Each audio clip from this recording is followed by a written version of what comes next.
progress that quickly. Because Fennel's already worked on it, as he said, he's done lots of work with it, so he's translating the idea of the game just to a different situation.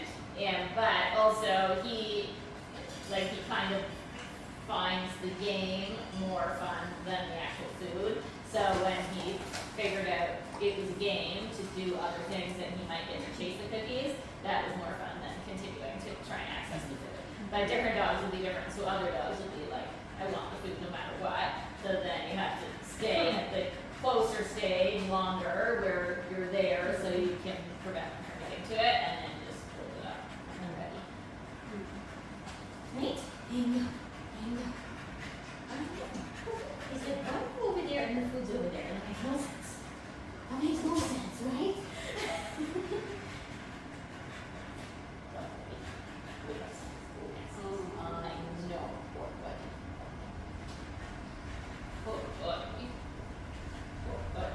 Okay, and any more questions about countersurfing for right now? Like to translate it into when you're not there, would you just suggest like enclosing them like in a crate or a pen or something? Oh, yeah. So when you're not there, again, number one, well, if the dog's going to be in an enclosed space, they're going to be in the crate, then they can't get into stuff when you're not there. So that is ideal. If the dog isn't going to be crated or they can't be crated for whatever reason, then it's just keeping your surfaces totally clear so the dog can't get stuff while you're gone.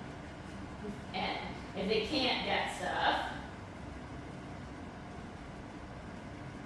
good boy.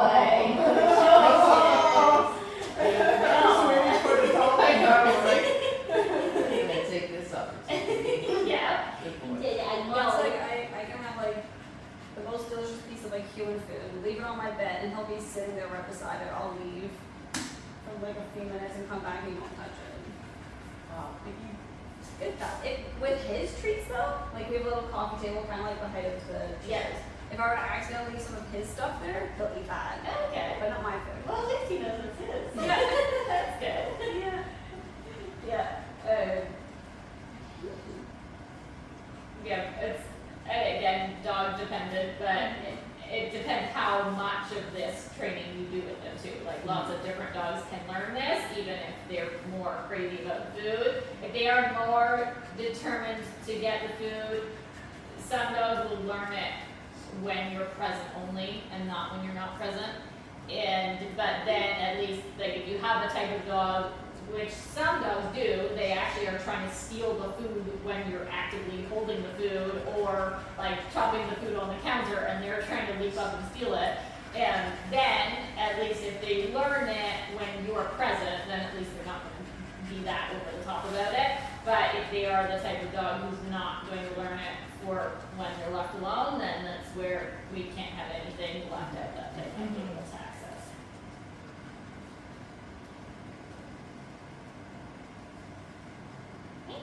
Go away.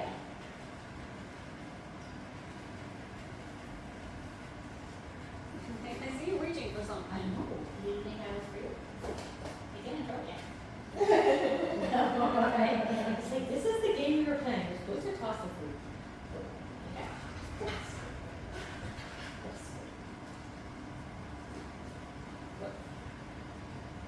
Look, we're gonna do another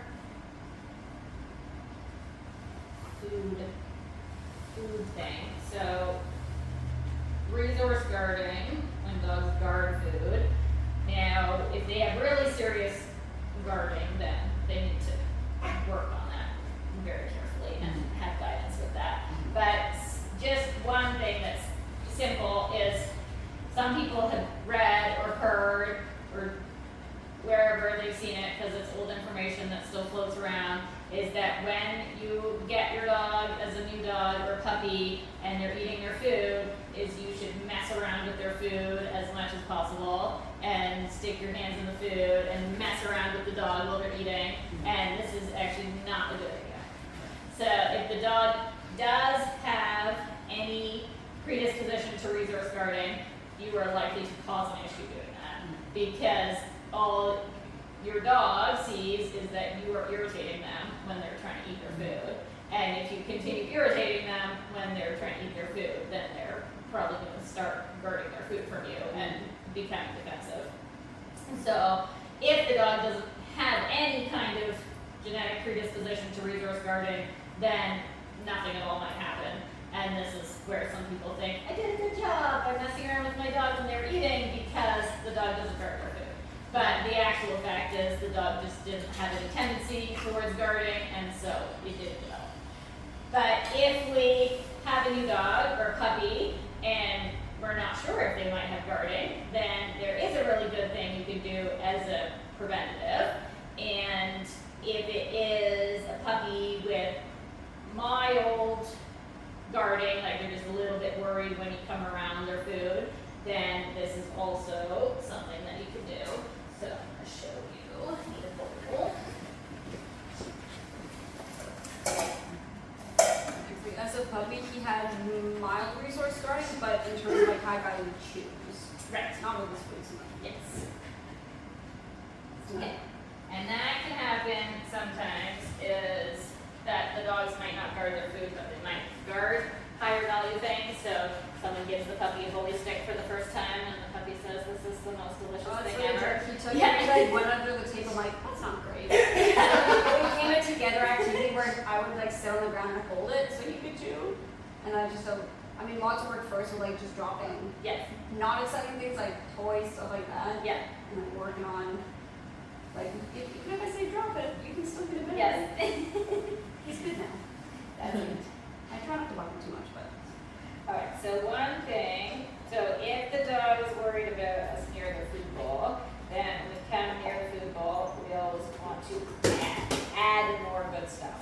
So we're going to feed the dog, and if they're really worried about being near the food bowl, then you start with giving them like only a few kibbles, so they're going to eat those, and then you're going to add more. So if they get the dog bowl, and then they eat it, and then they're like, okay, it's gone. And then you give them more in the bowl. And you could do that for their meal. So that you give them a few kibbles, they eat it, they wait for more, you give them more. So you're controlling the. Like, it's just about, you don't want to encroach on their space when they're actively eating at first if they're really super worried about it. So that you're giving them the chance to finish the food, and they're like, when they can acknowledge you, then they're not feeling worried, because if they're feeling worried, they'll be hunkered down by the bowl. So if you give them just a few, they can finish the food, and then you give them more, so you can do that at first. And then if they're feeling super happy about that, what you start to do is, you're going to eat this too fast, buddy. It's not going to be a good example. So he might not show a good example, because he might eat it all too quickly. Oh, there you go. So then, if I give him, say, whatever amount of food he eats, say I gave him half of his meal, and his other half of his meal I have in a separate dish, and I'm holding it, and then as he's eating, I would approach and add more food, and walk away. So approach, add more food, and walk away. So then every time you come near the dish, when the dog is eating, you're adding more good stuff, and then you're walking away, so that relieves the pressure of you being near the dog when they're eating. And then, those are like just a really basic one. Again, if the dog is more serious about the guarding, they've got a really serious behavior issue, then they need probably more like individual help, but just kind of a simple. Or if it's someone who is wanting to do it as a preventative, that's a really good way. So dog's eating, we have the rest of their food, approach, add more food, walk away. How would you if the dog reacts as you're coming up, even though they're going to get more food? Yeah. If you can feel it with their, Then I'm just gonna like stiffening up. Yeah, just like any one reaction as you approach. well, if you're getting that kind of reaction, you probably shouldn't be doing this exercise exercise, because that's where you need more help. Right. And okay. to have somebody like give the, like break down the steps more for the individual dog. But if it's just, okay, you can have it, good boy. He's like, I was waiting. But the first thing is, if you do see the dog stiffen up, is you should leave. Yeah, okay. Because if you don't want to, again, be part of the problem. Yeah. So if you want to give the dog space if they're not feeling comfortable. Mm-hmm. And now with, can you have peanut butter? Okay, get your calm. You're getting all the snacks today. Good thing you're not running agility, buddy.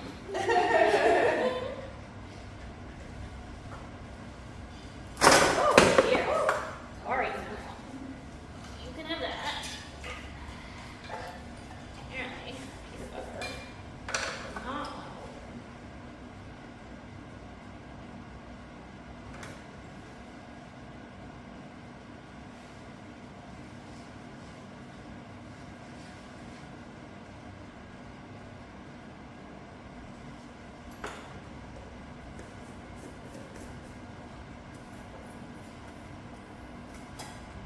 Alright, so if it's a puppy who's guarding a chewy, but not guarding other things, it's not usually a good option to just not give the puppy chewies because the puppy needs to chew. Mm-hmm.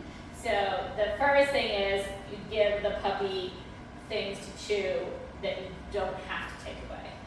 So if you give them a cone with food in it, say, and you're just gonna let them have it till it's gone. You're not gonna try and take it away. Mm-hmm. Or if you're giving them bully stick, give them the smaller ones so they can just eat it till it's gone. You're not gonna have to try and take it away. So the taking away, you build up to, it comes later, but you don't want to have to take it away in the meantime, because the more that you trigger the reaction, then that reaction just gets stronger.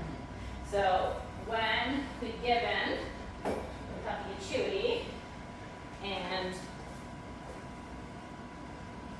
they're chewing on it, we'll get your mom. He's like, no, I like the roll over better than the peanut butter.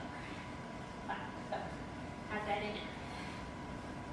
Alright, so he's chewing on that, and I would approach, toss a treat, and walk away. If the puppy's really tense about it, then sometimes they won't acknowledge the treat you tossed until you walk away. Mm-hmm. And so you're not working very hard at that. Look, there's not a loose nothing here. He's like, that's hard work. He definitely prefers his topple over his calm. Okay, yes, he's like, this one's hard work. So I would only be approaching close enough that I can toss the food. So it could be like from here, and I would toss the food and leave. Okay, again, we don't want to put a lot of pressure at first. But once the dog or the puppy starts to get comfortable, and they see you come to this distance, and they actually stop chewing and look at you, or maybe they look at you and they still have the thing in their mouth. But either way, they acknowledge you, so then they are anticipating that you're bringing them a treat rather than feeling defensive about what they're chewing. Then you can actually go closer before you toss. But same thing, you toss it and walk away. Go get your treat, go get it. Get it.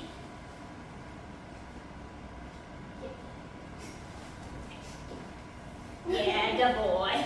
Now, he is not super into that fawn right now, but the reaction he did there, where he was licking at it, and then when I walked up, he looked up at me, that's the kind of reaction that you build towards, so that's how you know that the dog is feeling good about your presence around their chewy, is when they actually pause what they're doing, and they look at you.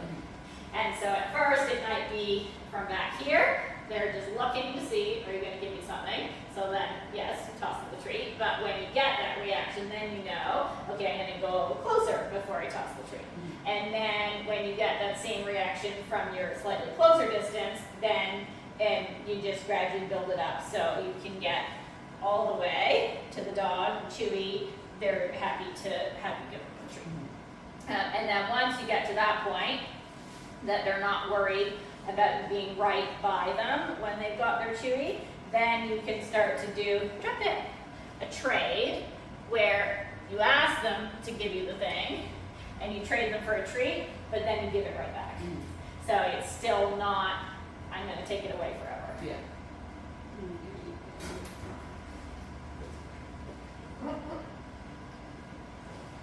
Drop it. Treat, and then I give them a chewy right back. And then it does progress. Lots of times if people work on it with puppies, they do progress quite quickly. If it's an older dog that has more ingrained pattern of resource guarding, then they're probably going to need more help with that and just having to really break it down into small steps. Hey, oh boy. I did a good job. What? Oh, you thought you should do another drop it. Well, you can't drop it if you're not chewing it. Chew it. You did it. Drop it.